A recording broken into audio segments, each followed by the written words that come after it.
flesh, bones and blood of the earth. There's a fire and water within me, and the air that I breathe of the world. And I know deep within me I live on and on, like the waters of life and the salt in the sea. I live on and on, but I don't yet know where the waters of life and the salt of the sea they dissolve. There's a wind and it blows and it thunders, and the rains come and go on the plains. Once I saw you there standing before me, and now I am here all alone.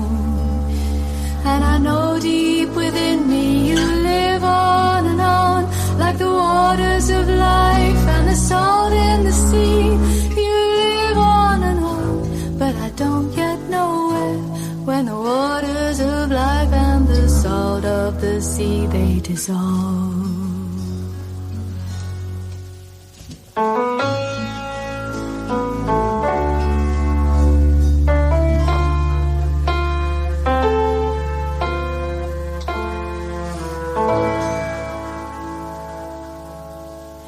When I die while you're alive, where am I? When I die while you're alive, where am I? Chideva dehastu, chideva lokash, chideva bhutani, chidendriyani, karta chidanta karanam, chideva sarvam. Om Shanti. I am the heart of purity, where souls are crowned in royalty. The double crown of light they wear, of virtues and of truth laid bare. The earth here whispers, rich and deep, of secrets ancient in its keep, where rivers flow with peace so vast, and memories of Brahma's past. I am Madhuban, the blessed land, where souls unite, by Bab Dada's hand, a sacred place of pure delight, bathed in divine, eternal light. The fragrance here is tireless grace, a boundless love in every space. To live within my shelter's bound is to hear the Father's sacred sound. Those who dwell here, strong and pure, in thoughts and deeds, they must endure. They walk in Father's steps each day. On Srimad's path, they find their way. Pilgrims come from far and wide, their burdens lightened, spirits high. With every step, they feel the glow of Bab Dada's blessing as they go. I am Madhuban, a beacon light, bright, guiding souls to the Father's light. A mountain tall, untouched by dust. In God's embrace, they place their trust. So come, O souls, and know your worth. In this great land, your second birth.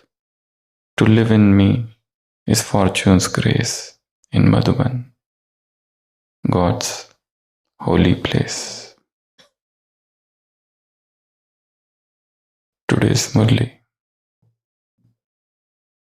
focuses on the divinity of this place, the divinity of this land of God's divine activity. Baba has used many adjectives to glorify Madhuban. Even devotees come here and they take the soil from Madhuban and think of themselves very fortunate. So how much greater the fortune of those who stay here, who are the inmates of Madhuban. Those who come here think of themselves as fortunate. So what about those who stay here permanently? So many such things are discussed inwardly. Baba is glorifying Madhuban. Baba is glorifying the resident of Madhuban. But at the same time, he is reminding by giving myriads of examples. Just as you stay on a top place, so your thoughts should also be like that. When you are in a place of height, you also have greater responsibilities. So along with describing the glories of Madhuban and the glories of Madhuban Nivasis, Baba is focusing on duties of the residents. And what is the duty? Baba said, you are having dual protection. First, the boundaries of Madhuban is your protection. And the second, the boundaries of Srimad is your protection. So this is the double shield you're carrying. This is the land of purity. This is the great land. This is the great pilgrimage place. This is a top spot. This is the land of divine character. This is the land of divine activities of God. This is the land of karma, of Brahma. This is the greatest pilgrimage place. So on one side, there is a joy, there is happiness of getting so many gifts as lift, so many lifts as gift. There's a feeling of pride, joy, happiness, all emotions mingled together. Then there is duty also.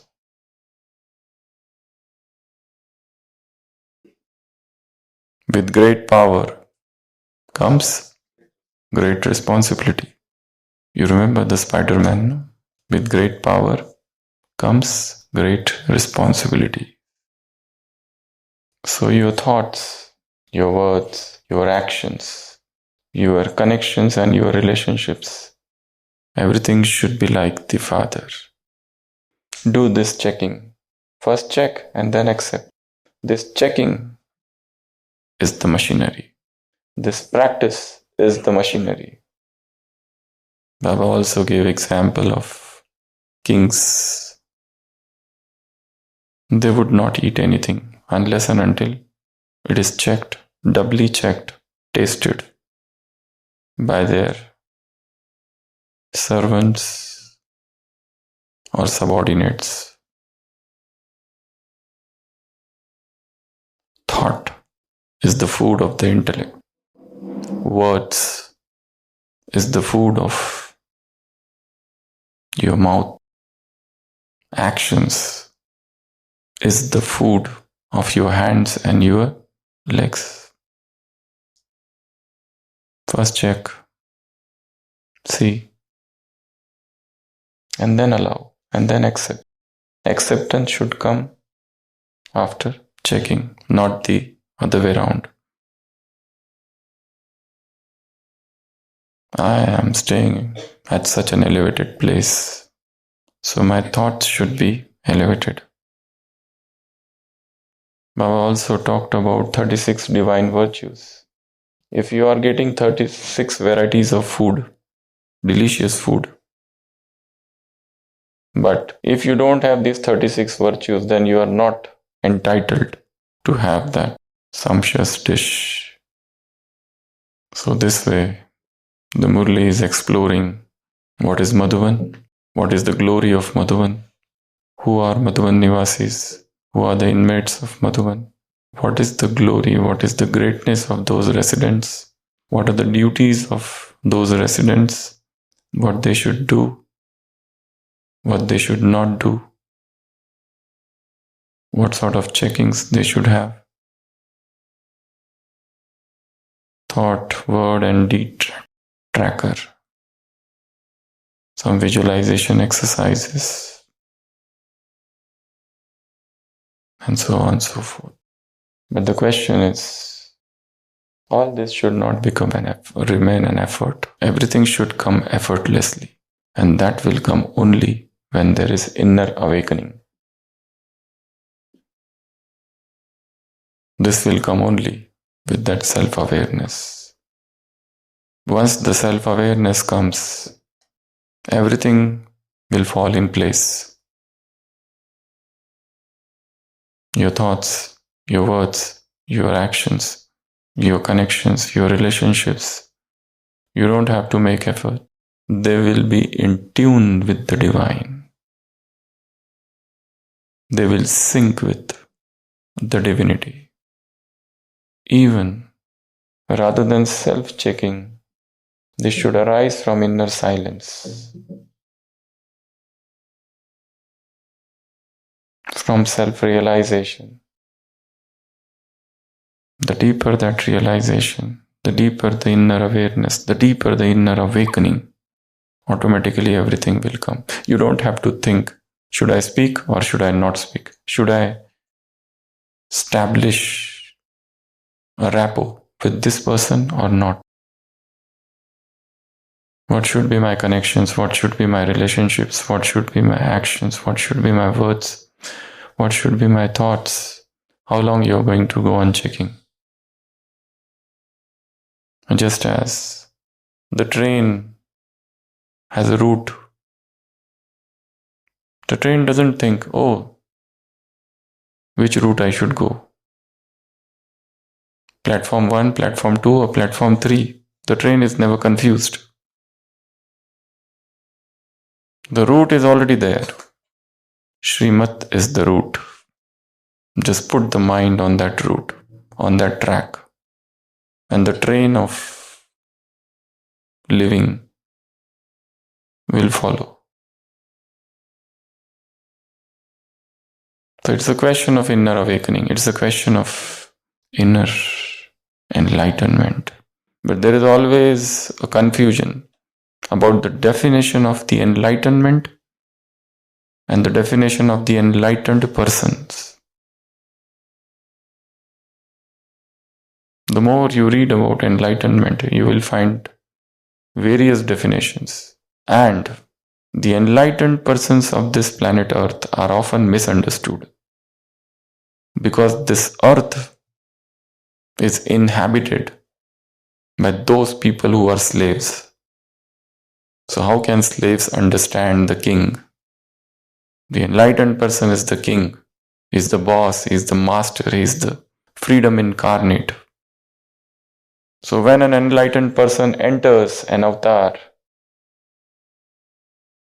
he becomes a danger to the society. His words are terror. He is a danger to the ego of the society. So they kill him, they crucify him, they abuse him, they poison him, they put him behind the bars. They try to stifle his voice. The greatest definition of enlightenment is freedom. You are free. You are flexible.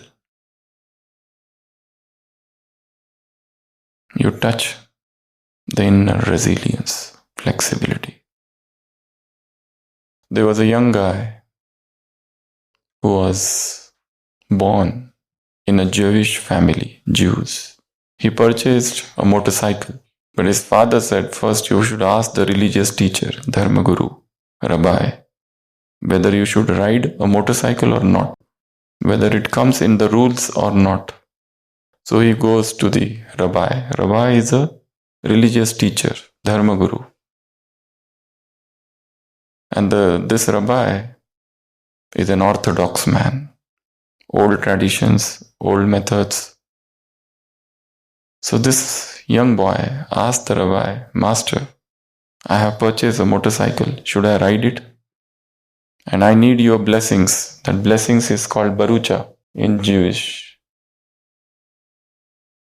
So will you give me Barucha? Means blessings. So Rabbi said, what is motorcycle? He is not aware of it.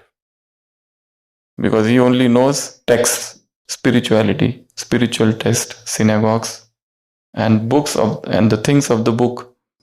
So the young boy explains, this is motorcycle.